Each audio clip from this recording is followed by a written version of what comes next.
en octobre 2020.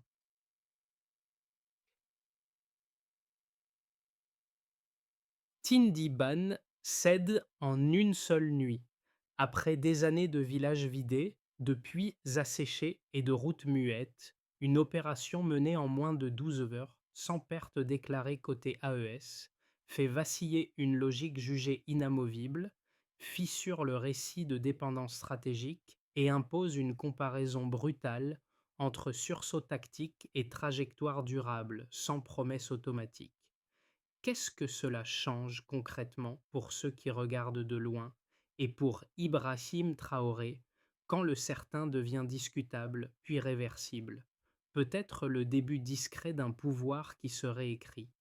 Cette analyse ne promet ni récit héroïque ni conclusion définitive. Elle propose autre chose.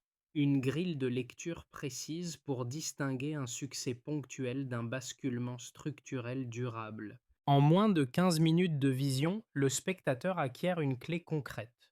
Comprendre comment un territoire longtemps décrit comme dépendant peut produire sa propre méthode, son propre tempo, sans imitation mécanique. L'enjeu dépasse largement l'épisode militaire. Il concerne la capacité d'un espace fragilisé à transformer une victoire en continuité sans la diluer par la communication ni l'épuiser par la surexposition. À Tindiban, ce ne sont pas seulement des positions adverses qui ont cédé, mais une chaîne d'hypothèses considérées comme intangibles par de nombreux observateurs extérieurs. Pour Ibrahim Traoré, la question est stratégique et politique. Comment convertir un avantage né du terrain en socle social lisible sans provoquer de rupture interne ni de pression externe immédiate? Pour les populations, l'attente est plus directe. Savoir si la sécurité peut devenir praticable, répétable, intégrée au quotidien et non rester un événement isolé. Trois signaux, interceptés en moins de 2 heures, ont suffi à inverser une séquence réputée verrouillée. Pris isolément, ces indices paraissaient mineurs. Reliés entre eux, ils ont ouvert une fenêtre d'action courte, mesurée, exploitable uniquement par ceux qui connaissent intimement le terrain sahélien. Cette mini-révélation est centrale. L'avantage ne provient ni d'une supériorité technologique importée, ni d'un renseignement exogène décisif. Il naît d'une capacité locale à relier des fragments dispersés, à lire un espace souvent décrit à tort comme vide. Le Sahel, loin d'être muet, se révèle saturé de signes discrets. Variations de déplacement nocturnes, ruptures dans les habitudes de circulation, changements de fréquence observés sans emphase. Dans cette convergence, Ibrahim Traoré et ses officiers comprennent qu'un levier inattendu existe, forgé par l'écoute patiente du terrain. Le contexte, jusque-là, était celui d'un recul continu. Des villages se vidaient, des routes se taisaient, et chaque crépuscule ravivait la peur. Pourtant, sous cette surface d'effondrement, une dynamique silencieuse se mettait en place. Les commandements maliens, nigériens et burkinabés réduisaient progressivement leur dépendance à des rapports venus d'ailleurs. Ils reconstruisaient des réseaux propres reliant Bamako, Ouagadougou et Niamey par une trame humaine improvisée mais cohérente, fondée sur la proximité et la confiance. Lorsque ces informations convergent enfin, le cadre mental bascule. Il ne s'agit plus de réagir, mais d'anticiper. Frapper avant d'être frappé devient une option réelle, non par OAS mais par lecture fine du tempo. Dans une salle faiblement éclairée, Ibrahim Traoré fixe alors un cap qui rompt avec des décennies de réflexes défensifs. Les dunes, longtemps symboles d'impuissance, deviennent un espace d'intelligence opérationnelle. Ce seuil est discret mais décisif. Pour la première fois depuis longtemps, le Sahel cesse de reculer, ajuste son rythme et commence à avancer selon ses propres règles. Le récit quitte le centre décisionnel pour suivre ceux qui transforment une orientation stratégique en effet tangible. Leur rôle n'est ni spectaculaire ni narratif, il est fonctionnel. Des éclaireurs locaux, Des chefs d'unités mobiles et des relais civils deviennent les vecteurs d'une méthode qui ne s'annonce pas mais se vérifie. Ils observent, confirment, transmettent, puis se taisent. La chaîne tient parce qu'elle repose sur la proximité et la confiance, non sur la distance hiérarchique. Autour d'Arbinda, les premiers résultats apparaissent sans mise en scène. Des mouvements armés sont repérés plus tôt que d'ordinaire.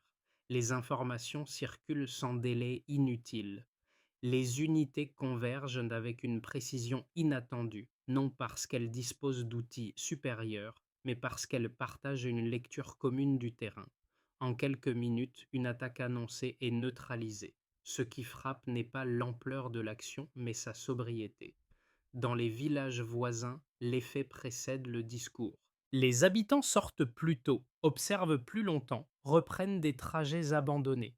Les marchés rouvrent par fragments. Les motos circulent sans escorte improvisée. Ces gestes modestes constituent les premiers marqueurs d'un changement réel car ils engagent le quotidien plutôt que la rhétorique.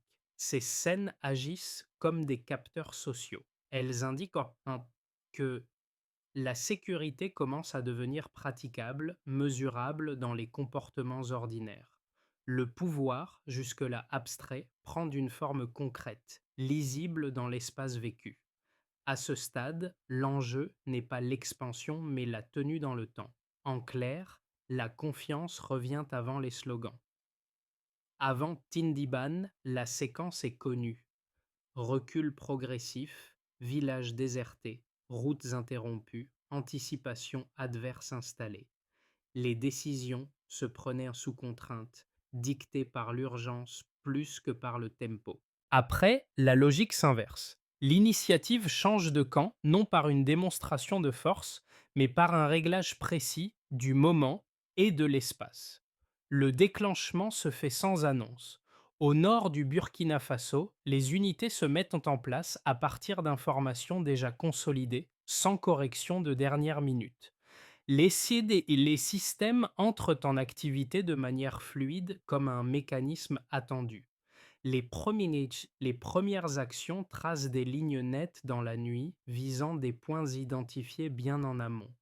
La surprise ne tient pas à la puissance, mais au rythme. Le temps, habituellement adversaire, devient un allié. Très vite, la coordination trifrontalière s'active.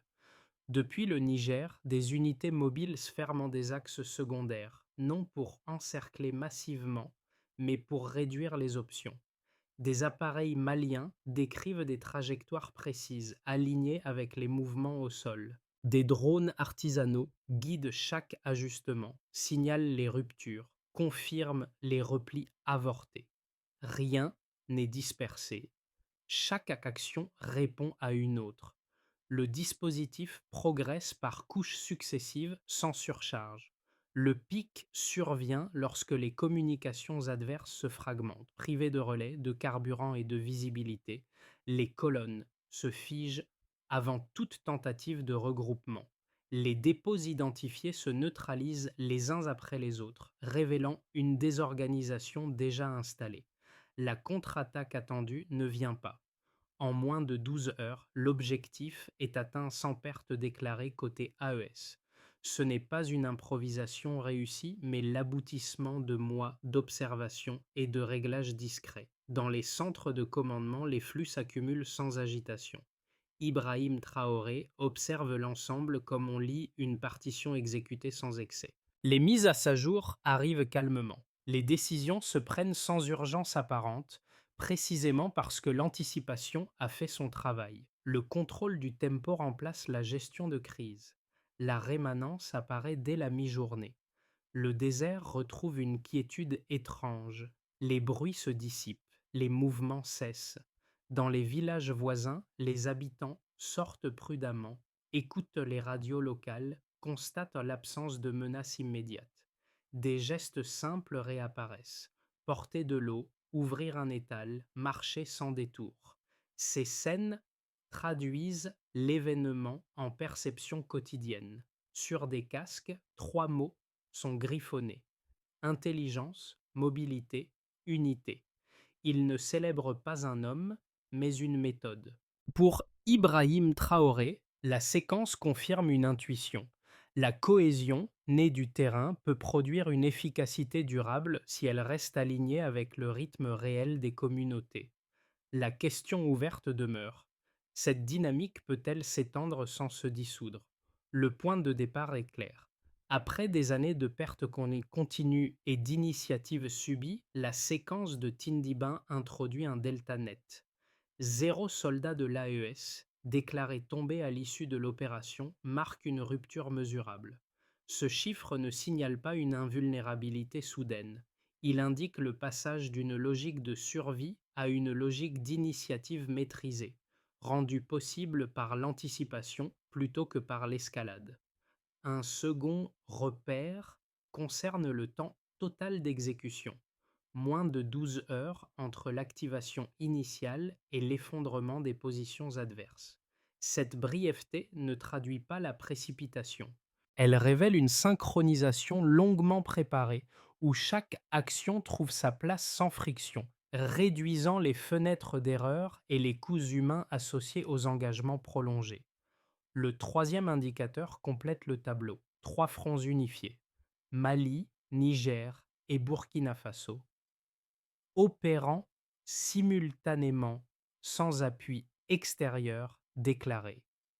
Cette simultanéité rare n'est pas un symbole. Elle atteste d'une intégration tactique fondée sur des échanges humains, des procédures partagées et une lecture commune du terrain, plutôt que sur une centralisation lourde. Pris ensemble, ces 3 données dessinent un cadre analytique cohérent. Elles invalident l'hypothèse d'un succès accidentel et suggèrent une montée en compétences progressive. Les flux issus des drones artisanaux confirment cette lecture. Les images nocturnes montrent des colonnes adverses désorganisées avant le premier contact direct. Les ruptures de communication apparaissent en cascade, non sous l'effet d'une saturation technologique, mais par l'anticipation des itinéraires et des habitudes. Les dépôts identifiés se neutralisent sans coordination de repli. Les convois privés de carburant s'immobilisent, incapables de rejoindre des axes secondaires déjà coupés. Chaque séquence visuelle renforce la même conclusion. La précision observée est le produit d'une accumulation de micro-ajustements, pas d'un saut technologique exogène.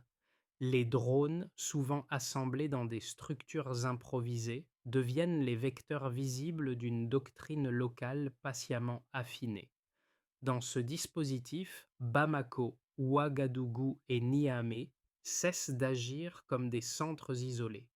Ils fonctionnent comme les nœuds d'une grille informationnelle souple. Les données circulent rapidement, filtrées, puis redistribuées vers les unités avancées. Les décisions suivent un cycle court, dépourvu d'intermédiaires superflus. La sobriété devient un avantage opérationnel car elle réduit les délais et limite les erreurs d'interprétation. Pour Ibrahim Traoré, ces chiffres dépassent l'évaluation militaire immédiate. Ils servent de miroir stratégique. Le 0, le 12 et le 3 ne sont pas des trophées numériques, ce sont des marqueurs de méthode. Ils montrent qu'une capacité locale longtemps fragmentée peut produire sa propre précision lorsqu'elle s'appuie sur l'expérience du terrain. La question suivante s'impose alors: comment préserver ce delta sans l'éroder par la routine ou la surexposition? 2 critiques dominent les analyses formulées après Tindiban et il convient de les présenter dans leur version la plus robuste avant d'y répondre. La première soutient que l'opération ne peut être attribuée aux seules capacités sahéliennes. Selon cette lecture, la précision des actions, la synchronisation des mouvements et la neutralisation rapide des communications adverses impliqueraient nécessairement un soutien extérieur, technologique ou informationnel. Les armées locales, longtemps décrites comme fragmentées et sous-équipées, n'auraient pas pu franchir un tel seuil sans assistance cachée. Cet argument s'appuie sur un historique régional où des opérations d'ampleur comparable ont souvent dépendu d'acteurs exogènes. La seconde objection affirme que Tindiban constitue un épisode isolé. La réussite serait liée à une configuration exceptionnelle de facteurs favorables, difficilement reproductibles. Dans cette perspective, l'absence de perte et la brièveté de l'opération ne prouvent pas l'existence d'un modèle durable, mais une convergence momentanée de circonstances. Les contraintes structurelles du Sahel finiraient par reprendre le dessus, diluant l'effet initial. Ces deux arguments paraissent cohérents, mais ils omettent un élément central révélé par les faits disponibles. Les données observées indiquent une montée en compétences progressive, non un saut soudain.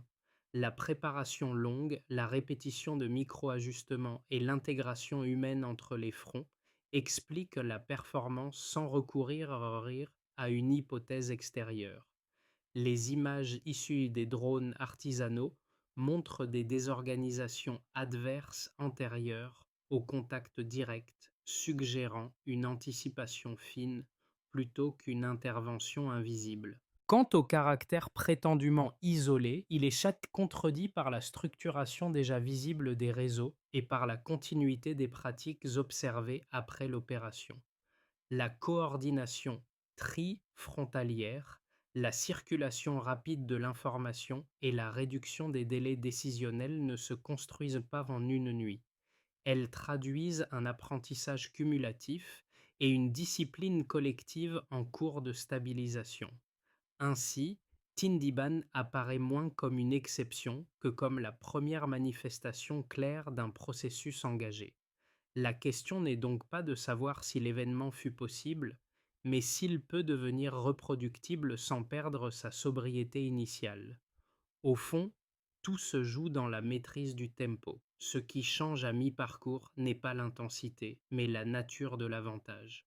Jusqu'ici, l'attention se portait sur l'exécution opérationnelle. Désormais, le cœur du basculement réside dans la maîtrise du rythme, cette capacité à décider quand agir et quand s'abstenir. À Tindiban, le contrôle du temps a remplacé la recherche d'impact immédiat. L'initiative n'est plus une réaction accélérée, elle devient une modulation. Ce déplacement du centre de gravité reconfigure les rapports de force. En imposant un tempo propre, les acteurs locaux réduisent la capacité adverse à anticiper, tout en limitant leurs propres coûts. La sécurité cesse d'être un état binaire pour devenir une pratique ajustable. Les opérations ne s'empilent pas, elles s'enchaînent avec parcimonie, laissant des espaces de respiration sociale. Pour Ibrahim Traoré, cette révélation a une portée stratégique. Elle suggère qu'un pouvoir durable ne se construit pas par la répétition de coups d'éclat, mais par la régulation fine des séquences. Le silence devient un outil. L'attente, une ressource. Dans les villages, cette modulation est sans perceptible. Moins d'alerte, plus de continuité. Des routines qui se réinstallent sans être proclamées. La question ouverte se précise alors. Si le tempo est désormais maîtrisé, comment l'institutionnaliser sans le rigidifier? La réponse ne se trouve pas dans une annonce, mais dans la capacité à préserver cette souplesse au fil des prochains choix. Les effets de Tindiban ne se répartissent pas de manière abstraite. Ils se traduisent différemment selon les acteurs concernés, chacun percevant le changement à travers ses propres contraintes et marges de manœuvre. Pour les institutions nationales, la première conséquence est une récupération partielle de crédibilité. La capacité à sécuriser un espace sans appui extérieur déclaré modifie la relation entre pouvoir et territoire. L'État cesse d'apparaître comme une entité lointaine ou symbolique. Il redevient opérant, visible dans la continuité plutôt que dans l'exception. Cette crédibilité retrouvée n'est pas automatique. Elle dépend de la capacité à maintenir le rythme sans basculer dans la surenchère. Pour Ibrahim Traoré, l'enjeu est clair. Transformer un succès mesuré en référence stable sans l'ériger en mythe paralysant. Pour les forces de défense, le changement est avant tout méthodologique. La coordination trifrontalière devient une norme de travail plutôt qu'un événement exceptionnel. Les unités gagnent en confiance non parce qu'elles se sentent invincibles, mais parce qu'elles comprennent mieux le cadre dans lequel elles opèrent. La réduction des pertes et la brièveté des engagements renforcent la discipline. L'efficacité n'est plus liée à l'intensité, mais à la justesse. Cette évolution crée un cercle vertueux. Moins de fatigue opérationnelle, plus de lucidité décisionnelle. Pour les populations civiles, les conséquences sont immédiates et tangibles. La sécurité cesse d'être un discours pour devenir une expérience quotidienne. Les marchés rouvrent de manière progressive. Les trajets reprennent sans escorte improvisée. Les habitants réinvestissent des espaces abandonnés, parfois par étapes, parfois par hésitation. Ces gestes simples constituent des indicateurs fiables car ils engagent un risque réel. Lorsque la population agit, c'est qu'elle perçoit une continuité minimale. La confiance ne se décrète pas, elle se pratique. Pour la région sahélienne dans son ensemble, Tindiban agit comme un signal silencieux. La coopération entre le Mali, le Niger et le Burkina Faso gagne en lisibilité. Les échanges ne reposent plus uniquement sur des accords formels, mais sur des routines partagées. Cette dynamique modifie la perception extérieure du Sahel, non comme un espace de dépendance permanente, mais comme un acteur capable de produire ses propres solutions. Le changement est encore fragile, mais il est désormais observable. Pris ensemble, ces effets dessinent une conséquence centrale. Lorsque la sécurité devient praticable, le pouvoir cesse d'être abstrait. La question suivante n'est plus celle de la victoire, mais de la tenue dans le temps. À l'horizon des 6 à 12 prochains mois, la dynamique issue de Tindiban peut suivre des chemins contrastés. Aucun n'est prédéterminé. Tous dépendent de décisions concrètes prises dans un environnement encore instable. Imaginons maintenant un scénario de base. Consolidation prudente. Dans cette trajectoire, les acquis se stabilisent sans accélération excessive. Les zones sécurisées conservent une continuité minimale. Les marchés locaux fonctionnent par cycles réguliers. Les routes principales restent praticables, même si des poches d'incertitude persistent. La coopération régionale se maintient à un niveau opérationnel, suffisante pour prévenir des ruptures majeures, mais sans extension rapide. Ce scénario privilégie la tenue dans le temps. Il réduit les risques de surexposition au prix d'une progression lente. La sécurité devient une routine fragile, mais intégrée. Imaginons maintenant un scénario optimiste. Diffusion maîtrisée. Ici, la méthode révélée à Tindiban s'étend progressivement. La coordination entre fronts gagne en profondeur. Les pratiques se standardisent sans rigidité. Les populations participent davantage à la détection et à la prévention, renforçant l'ancrage local. L'économie de proximité redémarre plus franchement. Les initiatives éducatives et techniques se multiplient, portée par une jeunesse mobilisée. La région gagne en autonomie stratégique, non par rupture brutale, mais par accumulation d'expériences réussies. Ce scénario suppose une discipline collective élevée et une capacité à résister aux pressions extérieures. Imaginons maintenant un scénario défavorable, érosion silencieuse. Dans cette projection, les contraintes structurelles reprennent progressivement le dessus. Les tensions internes se réactivent, les ressources logistiques s'amenuisent. La coordination régionale se fragilise sous l'effet de rivalités latentes ou de pressions exogènes accrues. Les groupes adverses s'adaptent, exploitant les zones grises. La sécurité reste ponctuelle, sans continuité suffisante pour rassurer durablement les populations. Le risque n'est pas l'effondrement brutal, mais l'usure lente qui transforme un succès initial en référence isolée. Ces scénarios ne décrivent pas des destins figés, mais des cadres de lecture.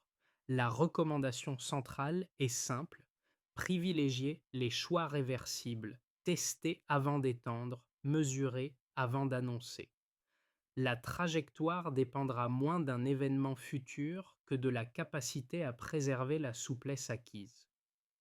À ce stade, l'analyse quitte le champ des institutions pour toucher directement ceux qui observent cette dynamique depuis l'extérieur ou depuis la périphérie du terrain.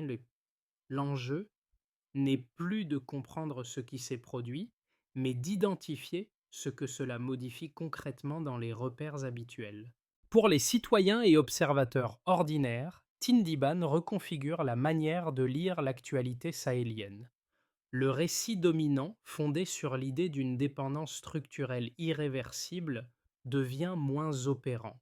Il faut désormais intégrer la possibilité d'initiatives locales efficaces, même limitées. Cela invite à une lecture plus nuancée, attentive aux signaux faibles plutôt qu'aux annonces spectaculaires.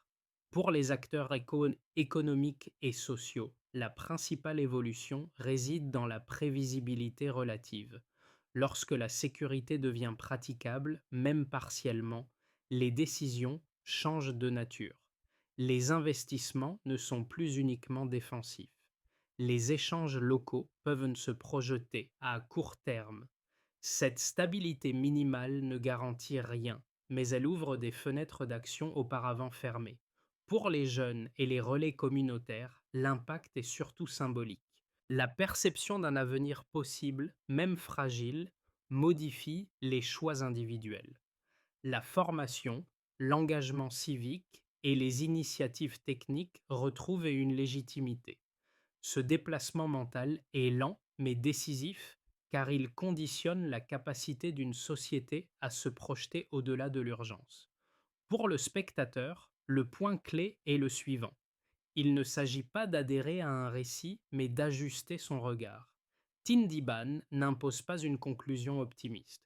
Il oblige à reconnaître une variable nouvelle dans l'équation sahélienne: la capacité d'apprentissage local. Comprendre cela permet de suivre la suite avec discernement, sans excès de scepticisme ni emballement prématuré. Transformer l'élan de Tindiban en continuité exige une séquence d'actions lisibles, graduées et mesurables. L'objectif n'est pas d'accélérer, mais de consolider sans rigidifier. Pour commencer, tenue territoriale ciblée. Concrètement, les acteurs concernés sont les unités locales appuyées par relais civils. L'action consiste à patrouiller régulière sur des axes précis sans extension prématurée. Le calendrier est le suivant immédiatement, sur cycle court.